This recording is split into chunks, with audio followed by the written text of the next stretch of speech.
Otherwise, if carbs made you fat, they would have called carbs fat and fat carbs. But fat is called fat for a reason.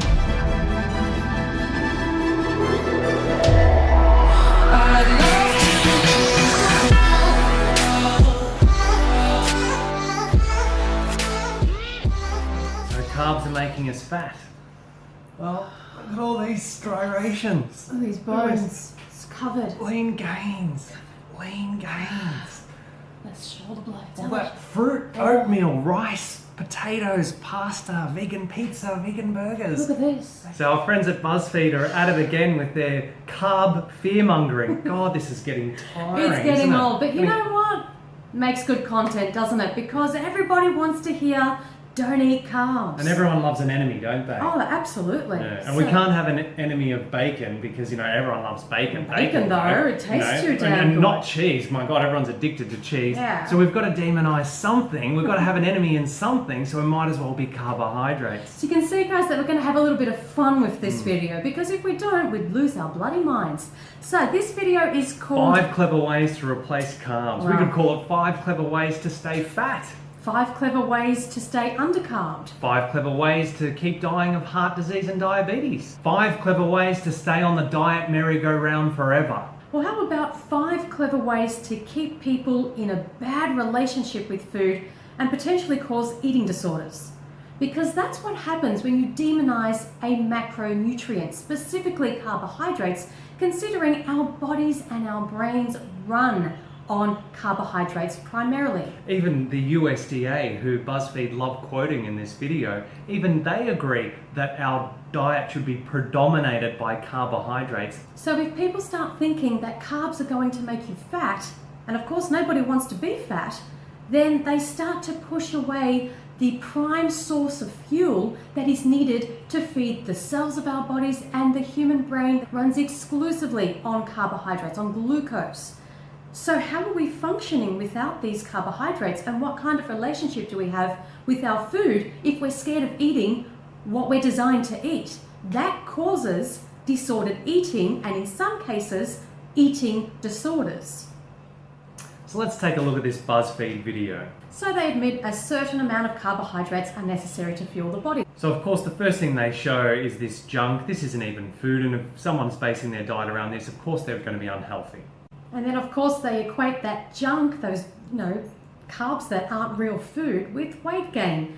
Well, the truth is that a lot of those kind of highly processed carbohydrate foods end up being very high in fat because they're made with oil, they're made with butter and milk and eggs. So it's also the high fat content that's adding to this weight gain, but they don't talk about the fat in this video. They only talk about the carbs. Exactly, and as Dr. John McDougall says, it's not the simple sugars that are causing the weight gain. In fact, when people are overfed, by an excess of 50% of their normal calories with simple sugars, they gain very, very little weight at all. So what the main problem is, the company that those simple sugars keep, which, as Natasha just said, are the high-fat oils, eggs, butter, dairy products. All right, first meal is mashed potato, looking good. However, instead of using potatoes, why wouldn't you use potatoes? Potatoes are one of the greatest weight loss foods available to humans.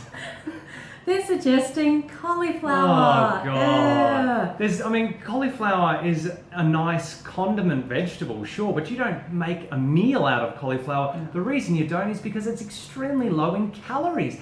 Calories equal energy, people. If you want to have low energy, who the hell wants low energy? Well, if someone doesn't want to do anything in life, then eat cauliflower instead of potatoes. If you want to have a high energy, high impact life, then eat potatoes. the only reason mashed potatoes would make you fat is if you add milk, butter, cream, cheese, that kind of thing. It's the animal foods, the high-fat animal foods. It's not the potato. We eat potatoes almost every single night, averaging, say, almost 3 kilos between us. Do you need the muscle show again? Do you need the lean gain show? Come on, that's not the potatoes. So they also suggest that cauliflower is a good substitute for rice. God almighty, here we go again. Alright, so white rice might not be as nutritious as brown rice, which has more fibre. But having said that, The cultures in Asia and Africa that eat their traditional diets, which contain a lot of white rice, they're lean, they don't have problems with weight. Again, we eat rice every single day. Next on their list is pizza dough. You know what the problem here is, guys? You got meat and cheese on the pizza. God almighty. Again, it's not... Carbs are being used as the scapegoat, again, aren't they? For the meat and cheese, which are really causing the problems. The body does the most efficient thing possible with fat. It just moves it. It moves it from the fork and spoon to your abdominal fat stores. From my lips to my hips, the fat I eat is the fat I wear. Why would it do anything else? It's the storage dollar for when no food is available. It stores it so efficiently that it doesn't even change the chemical structure of the fat. I can go up to you with a needle, suck some fat out of your abdomen, thigh, or buttocks, take it to the laboratory, have it analyzed, and I can tell what kind of fat you like to eat. If your body fat is full of trans fats, then you like Crisco and margarine, other trans fat foods. It just gets stored right in there as trans fat. If you happen to like cold water marine fish and I biopsy you, I'll find omega-3 fats. You like dairy, I'll find C15, C17 fats, characteristic. So the fat you eat is the fat you wear.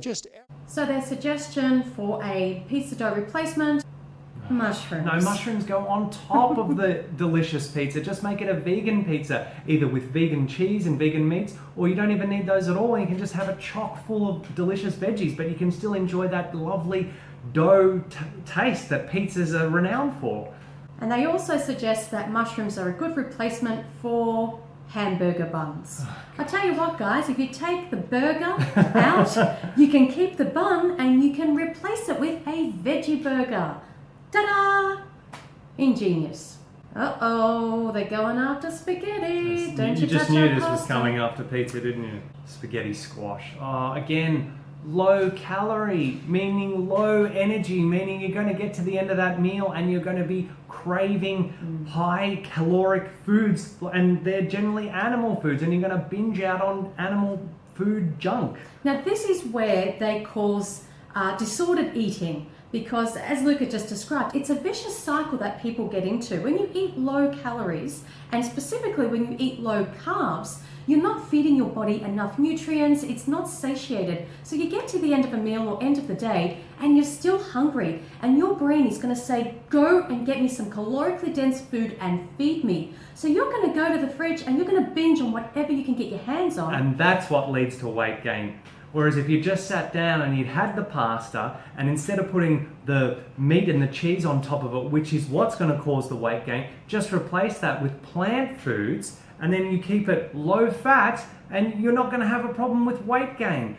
Otherwise, if carbs made you fat, they would have called carbs fat and fat carbs. But fat is called fat for a reason. Get it into your head. Don't buy this bullshit anymore. And this is also a very dangerous message, because not only does it lead to disordered eating, it can also lead to eating disorders.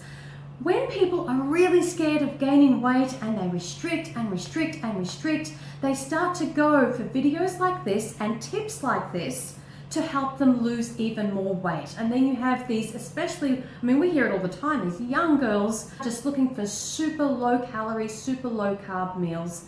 And this is the kind of thing that gets them into a lot of trouble with their bodies and their health. It's dangerous. Case in point, here they're showing the spaghetti squash with none other than cheese on top. Next, tortilla shells. It's not the meat and the cheese in there, is it? No, of course not. Oh, God. A lettuce cup. A lettuce cup. That's filled with meat. That makes sense. Yeah. Now, they're actually lying here. Butterhead lettuce does contain carbs. In fact, it's 60% calories from carbohydrates. This is how little they know. All whole plant foods, like lettuce, include all three macronutrients, just in varying ratios. And this is predominantly carbohydrates, so that's a blatant lie. In fact, all whole plant foods, and the majority of them, are made up primarily of carbohydrates. Why is that? Because that's nature's way of telling us exactly what we're meant to eat. Because carbohydrates most readily convert to glucose, which is the fuel for our bodies. Without that fuel, our survival is in jeopardy. So You gotta eat carbs.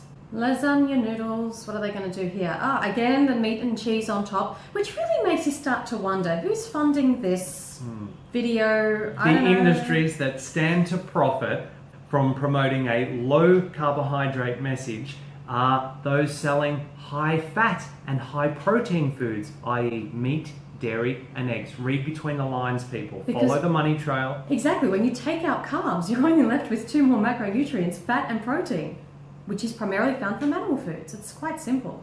So we're going to replace... More cheese. Well, it's a good thing that the zucchini is a good source of fibre, because meat, dairy and eggs are void of fibre. So, you know, they're going to be clogging you up real good. You won't be able to take a good dump for a few weeks. And all of the dairy that they're showing, let's remember what dairy is. It is baby cow growth formula. That's right. It's designed to make a baby cow grow from a little baby to a really big cow really fast. So when we eat dairy... What do you think it does to us? Do you think it has a different effect in our bodies? It doesn't make us grow, but it makes the cow grow? It's not slimming formula food, okay? If you're a baby cow and you want to grow really big, consume dairy. If you're a human being and you want to grow really big, consume dairy. If you're a human being and you want to slim down... Get rid of the dairy. Ditch the dairy. At the end of the day, 14 out of the 15 leading causes of our death have been scientifically linked to animal foods, not carbohydrates. In fact, it's the exact opposite. A diet that is high in whole plant foods, i.e. high in carbohydrates, is going to help prevent and in many cases reverse our leading causes of death, including heart disease, type 2 diabetes, various types of cancer, Alzheimer's disease, and the list goes on. If what they were saying is true, then people eating a standard Western diet, which is high in animal products and therefore high in fat, would all be skinny, and people eating a plant-based diet like us, eating as many calories from carbohydrates as we care for, would be fat. When in actual fact, we both know the opposite is true. To sum this video up, if you don't want to live your entire life on a restrictive diet, yo-yoing and binging and bouncing around, worrying about weight gain, switch to a 100% plant-based diet that's high in carbohydrates, low in fat. That's simply the answer. That's the diet that we are all supposed to eat. It's what keeps us slim and healthy and energetic. Drop the animal foods. And remember the mantra, from my lips to my hips, the fat I eat is the fat I wear. Thanks for watching, guys. Don't forget to share this video around so we can start to counter this anti-carb message. Don't forget to like and subscribe, and remember until next time that going vegan is not even the most we can do. It's the least we can do, and it's the best thing you can do for your waistline. See you next video. Bye, guys. Who out there has food ideas for me? To be honest, Tati, we're not all that surprised that you're allergic to eggs and dairy, and yet we completely understand how you are surprised